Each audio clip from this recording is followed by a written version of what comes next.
The Edmonton Eskimos are into their second week of training camp, and with a new-look offense being ran by a quarterback not named Ricky Ray, the team's protection from a young offensive line trying to gel quickly will be key.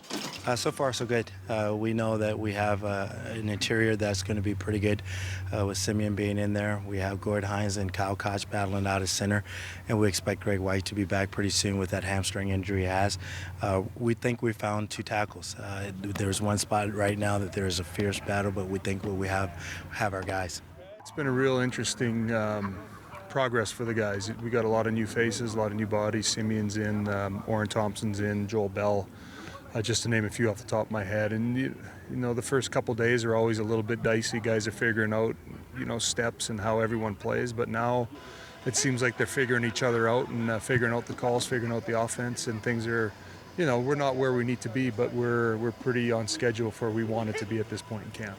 We know he expects us to have a lot of intensity and just try to be physical out there, and he's really good at seeing the little things in our technique that we need to fix. So we've just been working on a lot of the little things and getting after those.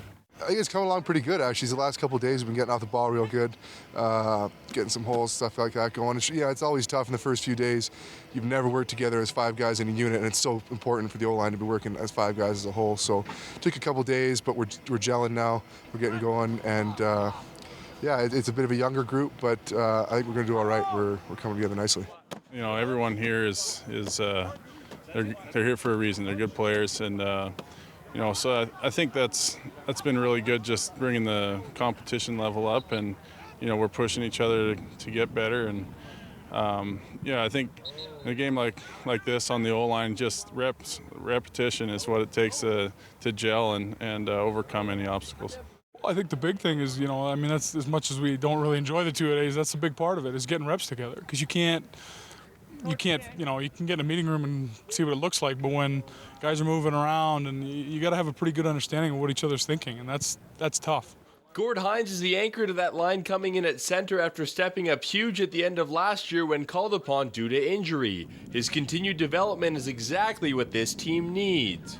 Just to pick up where you left off from last year. I mean, you don't want to ever regress in your development. You want to always progress. So, Gordy's done well for us, and I hope to see him do better for us each and every day. Well, it's huge. You can never replace game experience. That's so important. And it just showed me that I can play at this level, and it just gave me extra motivation during the offseason, knowing there's going to be stiff competition for the job. So I knew that I could do it, and I just had to keep fighting during training camp to win the job. The whole Eskimos team will get their first test of the year this Friday when they head to Calgary to start the preseason at 7 p.m. Jordan Greenlee, Shaw TV, Capital Region.